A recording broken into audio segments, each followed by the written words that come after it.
po si John Raven Dominguez, ang operator ng DTF1 dito sa June 2. As of now, nakapag-run ako ng 200 plus meters.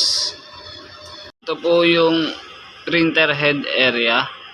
Ang last palit ng white ay September 2023. Yung colored ay May 7, 2024. Ito naman po yung cupping na may 70% good condition.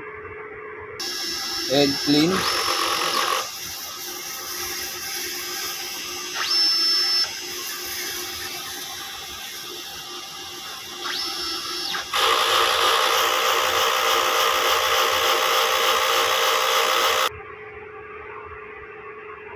Nozzle check.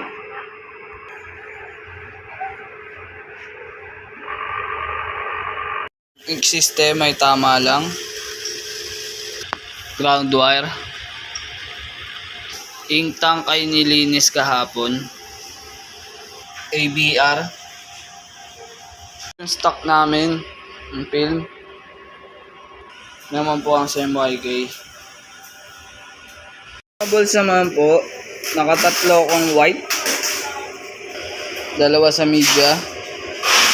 4 sa powder.